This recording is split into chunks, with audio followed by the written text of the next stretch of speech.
bekjane kang lali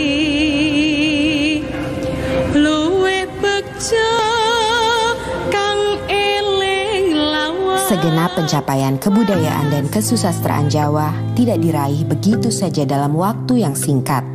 Prosesnya dapat dilacak hingga Majapahit bahkan era sebelumnya.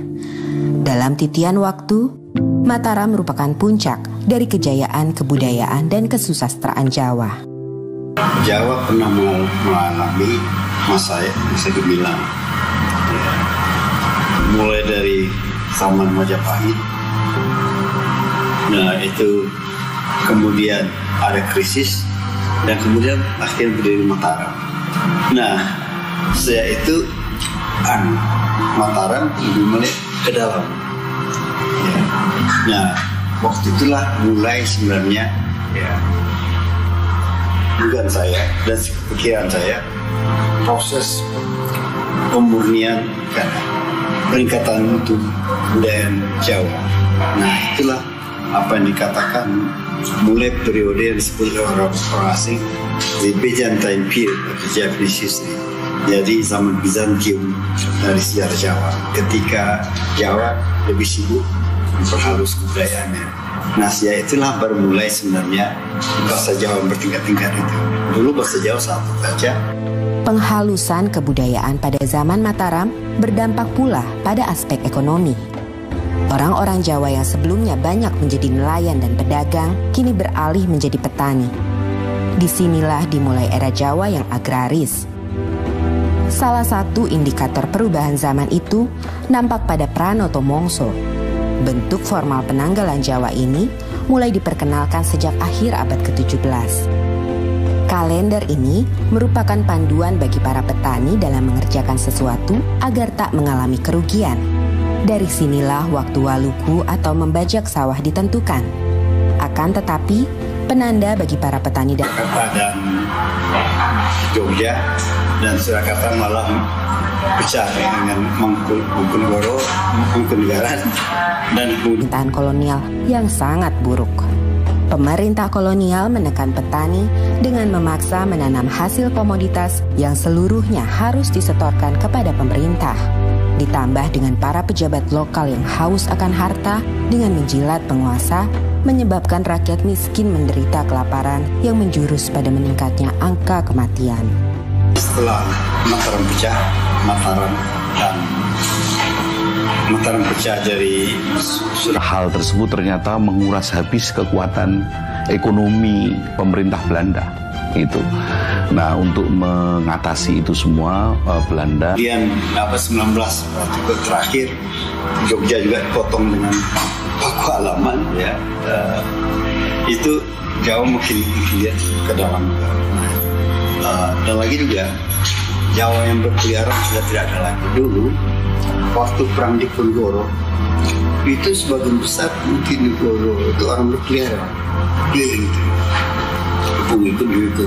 Kemudian setelah Belanda berkuasa, Jawa itu kan dikenakan kulturstelsel harus menetap. Memang pada pertengahan abad ke-19 terjadi perang yang begitu banyak ya. Tidak hanya di Jawa, di Sumatera Barat ada perang Patri, di Jawa Tengah, di Jawa lah. Itu ada perang Diponegoro dan juga ada gejolak yang luar biasa di Belanda juga ya, di dalam negeri. Sehingga bisa kita dipahami oleh beberapa ahli sebagai istilah tanam paksa.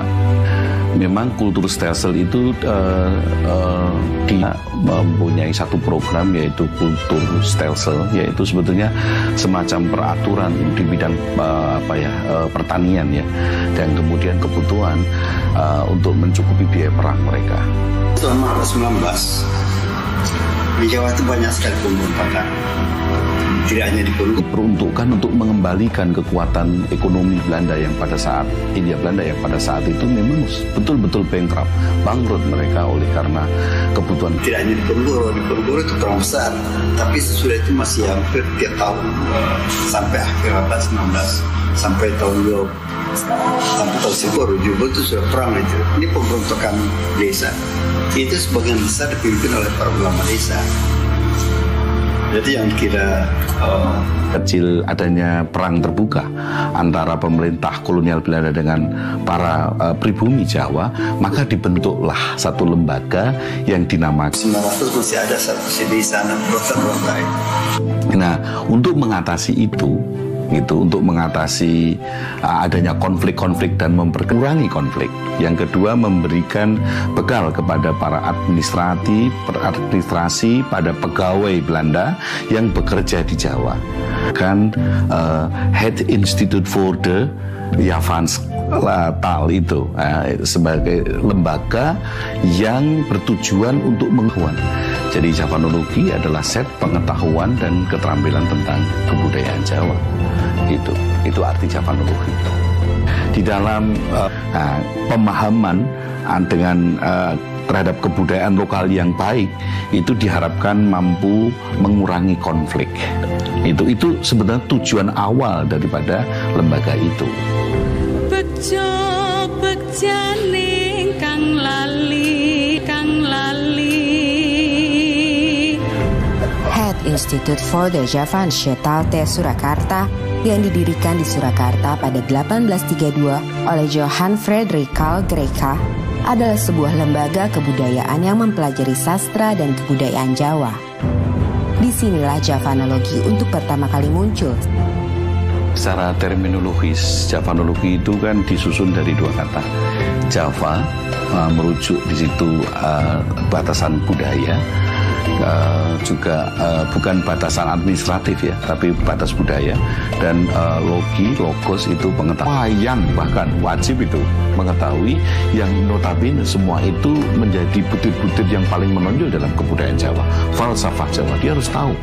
Het Instituut voor de Javanstaal itu bidang-bidang yang dipelajari di sana adalah bidang sastra. Mempelajari bahasa, entah kaitannya dengan pemerintahan ataupun juga dengan nanti kaitannya dengan sastra, tapi mempelajari bahasa daerah tanah jajahan itu sangat penting. Karena itulah pemerintah Belanda juga mendirikan semacam lembaga pendidikan bagi para pegawai untuk mempelajari bahasa. Nah, itu kenapa dilakukan? Di antaranya adalah bahwa apabila bahasa itu dikuasai, otomatis nanti karya-karya sastra ataupun buah-buah pikiran yang ditulis oleh orang jajahan itu diketahui, maka akan mudah untuk menguasai daerah jajahan. Di kala itu, seorang pujangga bernama Ronggo Warsito kerap menjadi rujukan para Javanolog karena pemahamannya dianggap mendalam terhadap kebudayaan dan ini meliputi 12 bidang ya. Ada bidang kesastraan, ada bidang pendidikan, ada bidang pengetahuan bahasa, ada bidang filsafat. Jadi ada 12 bidang. Nah, yang paling banyak itu kesastraan itu 24 judul.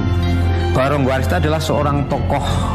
Ada bidang pedalangan, pengetahuan alam, bidang seni suara, babat, ramalan atau jonggo itu hanya 2, Jokolodang dan Jobelyo. Munculnya sastra Jawa baru jenis keguritan. Karena sebelumnya bisa dikatakan ada karya sastra itu hanya puisi dan prosa. Puisi adalah tembang, prosa adalah gancaran. Gancaran adalah prosa. Sedangkan yang kategorinya itu keguritan adalah puisi, tetapi bukan tembang, itu belum ada. Yakni di dalam Serat Jokolodang, yang itu dikategorikan tembang bukan, tetapi dikategorikan prosa bukan. Dan secara kebetulan di dalam satu bait tulisan awal dari Serat Jokolodang itu juga ada sandiasmonya. Kalau dibaca dari atas ke bawah, suku kata yang pertama akan berbunyi Ronggo Warsito Boso Kadaton, sedangkan yang suku kata terakhir setiap baris bila dibaca dari atas ke bawah akan berbunyi Boso Kadaton Ronggo Warsito. Zaman dulu kan segalanya kan sensitif ya, apa-apa saja mungkin bisa dilaporkan ke Belanda, sehingga kan Belanda kan sangat berkuasa atas Sunan, dan Sunan mungkin juga agak pikir-pikir kalau ada warganya atau penggawa keraton itu yang menentang pada Belanda. Makanya ya salah satu cara di dalam mengungkapkan hal seperti itu dengan cara simbolis. mangkya derajating praja kawuryan wasunyaruri rurah pangrahing ukara karana tanpa palupi atilar silastuti sujana sarjana kelu kalulun kala tidem tandaning dumadi hardayeng rat tining karoban rubedo. Ini adalah sebetulnya awal dari si Ronggowarsita jelas mengkritisi kondisi kerajaan saat itu. Punya raja, rajanya itu juga sekti, rajanya juga punya kewibawaan, pegawai-pegawainya baik. Tetapi kondisi saat itu tidak menyelesaikan masalah, huru-hara dan sebagainya. Sebagai pujangga Keraton Surakarta, Ronggowarsita memelihara hubungan baik dengan para Javanoloh. Salah satunya adalah Karl Frederick Winter.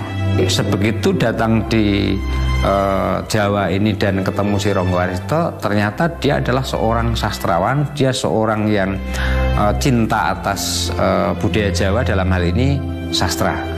Nah, karena dia itu juga sesama orang sastrawan, dia ingin menulis tentang sastra Jawa, merasa dirinya itu juga sudah barang tentu tidak sepaham seperti orang Jawa.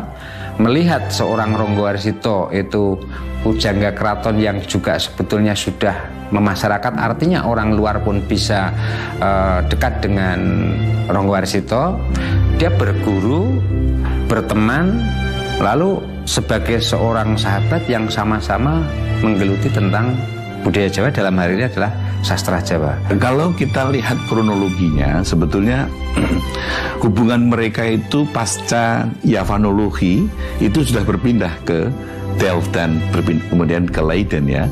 Jadi sebetulnya itu keterkaitan mereka itu sebenarnya tidak secara lembaga gitu, tidak bahwa C.F. Winter memiliki keterkaitan dengan Java Institute, Institute for the Javan Study, iya, gitu. Tetapi untuk di Jawa ini memang mereka memang bekerja sama dan membuat satu kesepakatan bekerja untuk menghasilkan beberapa karya sastra. Misalnya Kamus Jawa Kawi, kemudian Serat Aji Soko dan seterusnya, itu kan karya-karya mereka. Ada beberapa surat yang secara kebetulan kami ada data yang menunjukkan komunikasi antara Winter bertanya tentang sastra kepada si Ronggowarsita, dan oleh Ronggowarsita pun juga ada bukti menjawab atas pertanyaan-pertanyaan si Winter tadi. Di luar menjawab atas pertanyaan yang tadi datangnya dari Winter, itu juga disertai dengan kepentingan-kepentingan secara kebutuhan ekonomi bagi Ronggowarsita.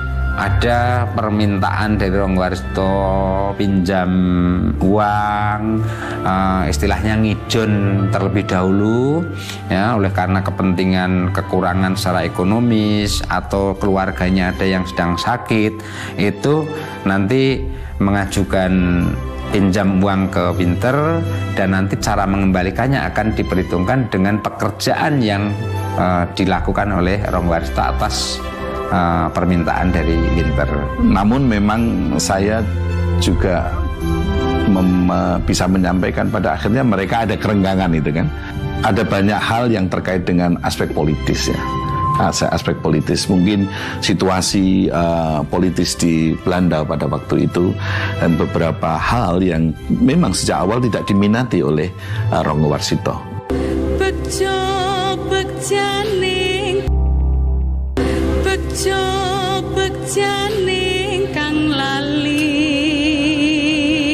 Dalam esainya yang legendaris, Javanology and the Age of Ronggowarsita, Kenji Tsuchiya menulis bahwa pujangga memainkan peran ganda ketika Javanologi Barat masuk.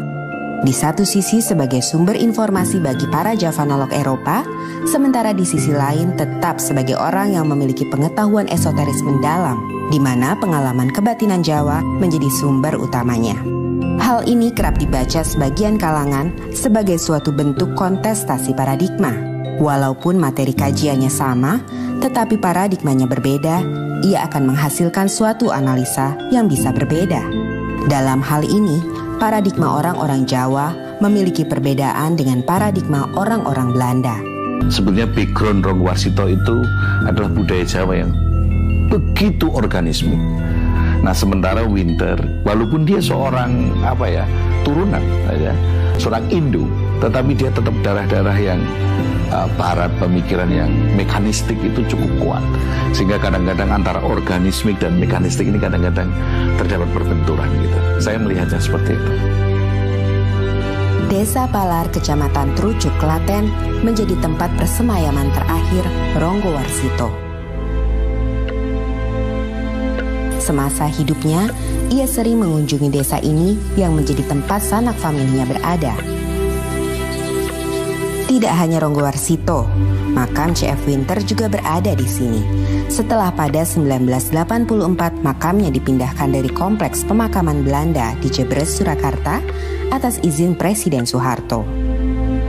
Pada hari-hari tertentu, makam Ronggowarsito banyak dikunjungi para peziarah. Daya tarik Ronggowarsito sebagai pujangga besar memang tidak hanya terdapat semasa ia hidup. Bahkan hingga hari ini, setelah sekian lama ia wafat, pesona itu tak memudar. Dan pasca wafatnya Ronggowarsito, masih tersimpan begitu banyak arsip tentang Jawa. Salah satunya sastra di negeri Belanda. Arsip-arsip ini yang sebagian besar berisi tulisan-tulisan Jawa membuktikan peradaban Jawa yang tinggi. Namun sayangnya justru tidak dipelajari dan dimiliki oleh orang-orang Jawa itu sendiri. Sejak 1842, Javanologi sebagai lembaga sudah tidak lagi berada di Jawa.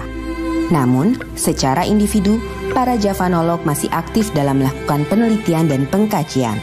Salah satunya adalah Pisho. Karya terbesarnya berjudul Java in the 14th Century yang terbit sebanyak 5 jilid. Karena kedalaman kajiannya, ia dikagumi oleh para pemikir Jawa. Satu di antaranya adalah Profesor Sudarsono. Pada waktu itu saya diutus ke negeri Belanda untuk kerjasama antara Indonesia dengan Belanda.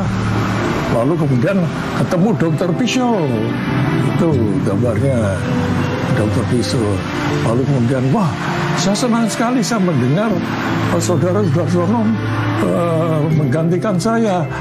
Wah, saya juga bangga sekali dianggap menggantikan dia. Karena Dr. Pisho itu luar biasa pinternya. Nulis kamus bahasa Jawa, orang Belanda. Kalau nulis kebudayaan rakyat. Tahun 2011, di Universitas Negeri 11 Maret Surakarta, berdiri pula Institut Javanologi yang berada di bawah naungan Lembaga Penelitian dan Pengabdian Masyarakat.